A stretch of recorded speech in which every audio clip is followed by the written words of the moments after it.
এত অসুবিধা নাই। আমাদের প্রথম যে প্রশ্ন সেটি হচ্ছে যে জনাব তারেক রহমান দীর্ঘদিন দেশের বাইরে আছেন।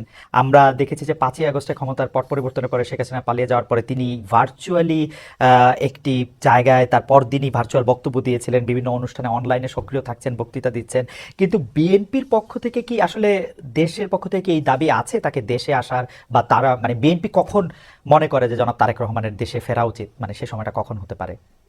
না, এখানে আপনার যে প্রশ্ন আছে তার মধ্যে দু তিনটি আপনার দিক আছে। একটা হচ্ছে আপনার বলছেন যে বিএনপি দাবি তুলছে কিনা। এখানে এখন যে অবস্থা আছে তাতে বিএনপি দাবি তোলার প্রয়োজন নেই। এখন decided by Tarique Rahman himself, এবং পার্টিও সেটাই অপেক্ষা করছে। তার কতগুলো মামলা আছে, যে মামলাগুলো আপনার অনগোয়িং প্রসেসের মধ্যে আছে, কোর্টে আদালতে চলছে। আমরা যেটা সিদ্ধান্ত নিয়েছি যে ওই মামলাগুলো শেষ করেই দেশে আসবেন। আহ, সেক্ষেত্রে আরেকটি প্রশ্ন এরকম হতে পারে কিনা যে আমরা বেগম খালেদা জিয়াকে অনেকদিন পরে দেখলাম যে তিনি সশস্ত্র বাহিনী যে দিবস ছিল 21 নভেম্বর, সেটাতে তিনি উপস্থিত থেকেছেন। ডক্টর মোহাম্মদ ইউনূসও তার সাথে কথা বলেছেন, উপদেষ্টাদের মধ্যে থেকেও কেউ কেউ তার সাথে আসলে কথা বলেছেন, আমরা এরকম দেখেছি।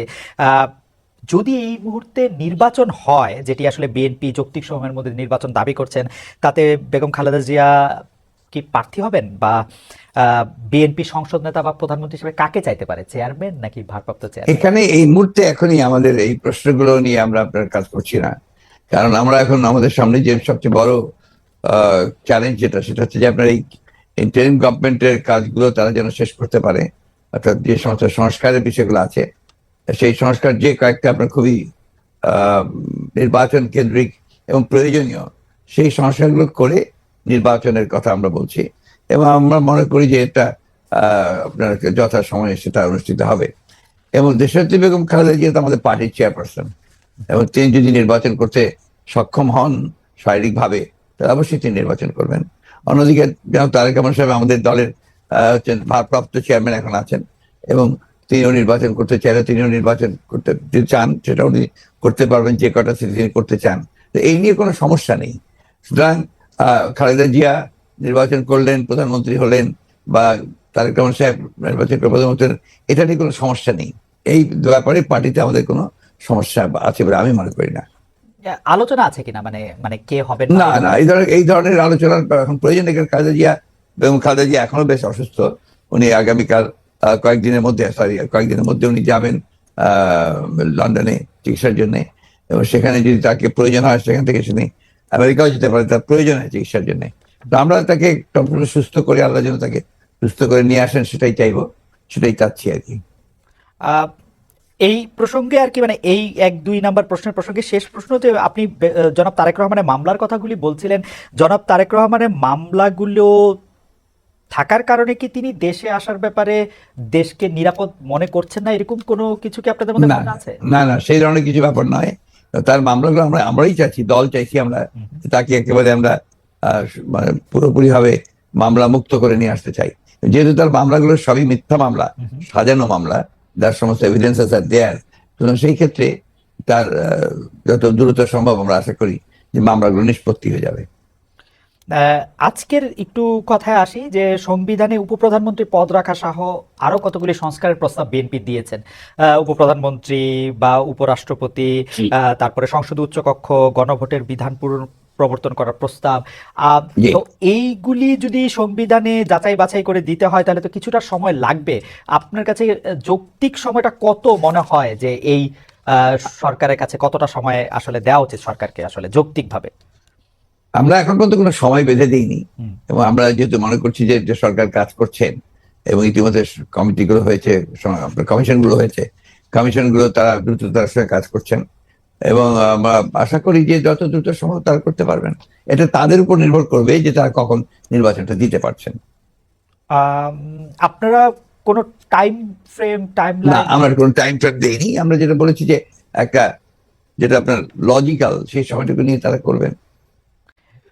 কেউ কেউ এরকম ইঙ্গিত করছে যে বিএনপি আসলে এই মুহূর্তে নির্বাচনের জন্য আসলে চাপ দিতে চাচ্ছে সরকারকে, চাপ দিচ্ছে, তার ফলে সরকার একটু আনস্টেবল হচ্ছে। এইটা কি ঠিক? আবার অন্যদিকে সরকারের একটা জায়গা থেকে মনে হচ্ছে যে সরকার 2 বছর 4 বছর হঠাৎ করে ডক্টর ইউনূস এটা 4 বছরের কথা বলাতে সেটা নিয়ে একটা বিভ্রান্তি তৈরি হয়েছে। আপনি আমাদের এটাকে কিভাবে দেখেন?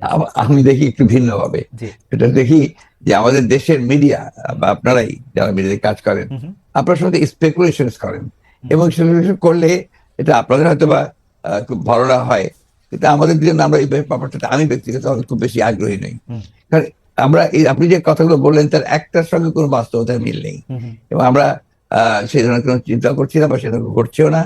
এবং আহ, আমি এখন পর্যন্ত দেখিনি যে আপনার সরকার যারা ইন্টারিম গভর্নমেন্ট আছেন তারা বেশি সময় থাকতে চান, 4 বছর থাকতে চান। কথাগুলো সেভাবে আসেনি, এগুলো আপনার মিসরিপ্রেজেন্টেড হয়েছে মিডিয়াতে। আর দ্বিতীয়ত আমরা বলছি যে আমরা চাই যে আপনার একটা যৌক্তিক সময়ের মধ্যে সংস্কারগুলো হয়ে গেলে আমরা অবশ্যই নির্বাচনে যেতে চাই। আহ, আপনারা উম, আহ, যৌক্তিক সময়টা মানে হ্যাঁ আমাদের দোষ আছে জনাব মির্জা ফখরুল আলমগীর, আমরা ঠিকই আমি দোষের কথা বলছি না না, না মানে মানে আমি দোষের মিডিয়ার কথা বলছি না। আমাদের কথা বলছি যে মিডিয়া আপনার স্পেকুলেট করেন, স্পেকুলেশন মিডিয়া করতেই পারে, কিন্তু আমরা যেটা বাস্তবতা আমি আপনাকে সেটাই বলছি। না মানে আপনি যদি অনুমতি দেন আমাদের অবস্থাটা আমরা একটু বলি যে আমাদের কাছে মনে হচ্ছে যে নির্বাচন সংস্কার মানে কিছু বলা হচ্ছে যে কিছু যৌক্তিক সংস্কার করে যদি নির্বাচনটা না দেওয়া হয় তাহলে বিএনপি যখন ক্ষমতায় আসবে বা অন্য কেউ যখন ক্ষমতায় আসবে তারাও আসলে একই সরকারের সমান ফেসিস্ট হতে পারে, গত সরকারের সমান। তো সেইটা চিন্তা করে তাদেরকে সংস্কারের কথা বলা হচ্ছে। আমি এটার সঙ্গে একেবারেই একমত নই। আমি ঘোরতর আপত্তি জানাচ্ছি, তীব্র প্রতিবাদ জানাচ্ছি। বিএনপির সঙ্গে ফ্যাসিস্ট আওয়ামী লীগের তুলনা করার কোনো কারণই থাকতে পারে না। কারণ বিএনপি ইজ এ পার্টি যে দলটা বহুদলীয় গণতন্ত্র নিয়ে এসেছে। আওয়ামী লীগ একদলীয় শাসন ব্যবস্থা 22 সালে ছিল, আমরা বহুদলীয় গণতন্ত্র নিয়ে এসেছি। আমরা সংসদীয় গণতন্ত্র নিয়ে এসেছি, ম্যাডাম জিয়া নিয়ে এসেছেন। আমরা তত্ত্বাবধায়ক সরকার বিধান পাশ করেছি পার্লামেন্টে, এবং আমাদের কাছে ফ্যাসিস্ট হওয়ার এখন পর্যন্ত তো প্রশ্নই উঠতে পারে না। আমাদের যে পার্টির স্ট্রাকচার, আমরা যে কাজ করেছি সেগুলো সমস্ত গণতন্ত্রের পক্ষে গেছে, এবং 14 বছর লড়াই করেছি তো ফ্যাসিস্ট হওয়ার জন্য নয়, গণতন্ত্রকে প্রতিষ্ঠা করবার জন্য। সুতরাং এই কথাগুলো যখন বলা হয় তখন এই কথাগুলো আমার কাছে মনে হয় যেটা আপনার শুধুমাত্র হয় কথার কথা বলার জন্য বলা হয়, অথবা বিএনপিকে আপনার ছোট করে খাটো করে দেখানোর চেষ্টা করা হয়। কিন্তু এখানে তো পাশাপাশি আরো দুইটা সত্য আছে। একটা সত্য হচ্ছে যে বিএনপিও তো আসলে ক্ষমতায় ভারসাম্যের কথা বলছে, এবং সেই ক্ষমতায় ভারসাম্যের কথা বলতে গিয়ে এই প্রধানমন্ত্রী, উপপ্রধানমন্ত্রী, রাষ্ট্রপতি, উপরাষ্ট্রপতি জাতীয় সংস্কারের কথা বলছে, এই বিষয়টি যেমন আছে। এবং বিএনপিও রাষ্ট্র ক্ষমতায় ছিল, তখনও বিএনপিতে আসলে ক্ষমতার ভারসাম্য আছে কিনা সেটা নিয়ে প্রশ্ন উঠেছে।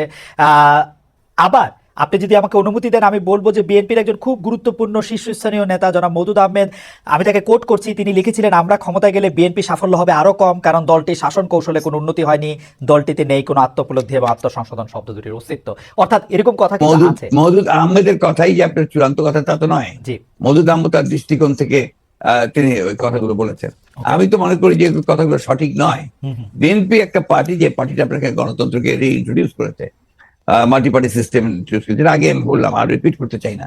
তো বিএনপিকে ওই দলের সঙ্গে বা ফেডারেলের সঙ্গে তুলনা করাটাকে আমি মনে করি এটা একটা সঠিক তো নয়। আমি মনে করি এটা একটা উদ্দেশ্য প্রণোদিত। আচ্ছা, আরেকটি ব্যাপার সেটি হচ্ছে আমার আগেকার প্রশ্নের সাথে সম্পর্কিত, যে গণ অভ্যুত্থানের মুখে শেখ হাসিনার দেশ ছেড়ে পলায়ন, আওয়ামী লীগের নিষ্ক্রিয়তা এক ধরনের মানে আওয়ামী লীগ দেশের রাজনৈতিক প্রেক্ষাপট থেকে বাদ হয়ে গেছে, কেউ কেউ আমাদের মিডিয়ার ভাষায় কেউ কেউ বলছেন যে একটা -1 হয়ে গেছে। অন্তর্বর্তী সরকারকে নিয়ে কোনো -2 সংখ্যা কি আছে? কেন এই প্রশ্নটি উঠছে সেটি আমি বলি, যেটা কিছুটা আপনি আগেই প্রশ্ন করেছেন যে আওয়ামী লীগ আমলে কিন্তু আমরা দেখেছিলাম যে বেগম খালেদা জিয়ার চিকিৎসার জন্য বারবার বলা হচ্ছিল, কিন্তু 3.5 মাস পরেও বেগম জিয়া এখনো দেশে আছেন, তারেক রহমান সাহেব এখনো দেশে ফিরেন নাই। তো এইটার ক্ষেত্রে কি -2 কোনো আশঙ্কা আপনাদের মধ্যে রয়েছে কিনা অন্তর্বর্তী সরকারকে নিয়ে? এই -2 তো এসেছিল আপনার 111-এ। এখন আপনার এই -2 কোনো সমস্যা নেই। কারণ হচ্ছে যে আমরা আগেই বলেছি, আমি গতকাল একটা ইন্টারভিউতে বলেছি যে বিএনপিকে এখন আর কেউ মাইনাস করতে পারবে না। এক, 2 নম্বর হচ্ছে আওয়ামী লীগ যদি নিজেরা মাইনাস হয়ে গিয়ে থাকে তো সেটা তো আওয়ামী লীগ হয়েছে, কারণ সে দেশেই নাই, তার নেত্রী পালিয়ে গেছে। সুতরাং আপনার এই জায়গাতে তো তারা নিজেই চলে গেছে। এখানে একটা জিনিস আমাদের সবসময় মনে রাখতে হবে যে রাজনৈতিক দলটি পলিটিক্যালি ব্যাংক্রাফট হয়ে যায়। আওয়ামী লীগ তো এখন আসলে পলিটিক্যালি ব্যাংক্রাফট একটা রাজনৈতিক দল। আমি আগে থেকেই বলছিলাম কথাটা আর কি। তার কোনো রাজনীতি নেই, সে ক্ষমতাকে এমন ভাবে ব্যবহার করেছে তাদের ব্যক্তিগত স্বার্থে, শুধু দলীয় স্বার্থে না, প্রত্যেকের ব্যক্তিগত স্বার্থে। They have minted money like anything, দেশকে তারা একেবারে ফোকলা করে দিয়েছে এবং সেই দেশকে ফোকলা করে দিয়ে পালিয়ে গেছে এবং এটা জনরোষে পালিয়েছে। নর্থদের যে কোনো মিলিটারি কু বা কিছু হয়েছে, পিপলস রেথ, জনরোষ, সেই রোষে তাকে জীবন বাঁচাতে পালিয়ে যেতে বাধ্য হয়েছে। এই বিষয়গুলো আমাদের মাথায় রাখতে হবে। আমরা কোনো মতেই যেন চেষ্টা না করি এটাকে কোনো মতে খাটো করা। The fascist Awami League regime এতে বাধ্য হয়েছে দেশ থেকে পালিয়ে যেতে জনরোষে।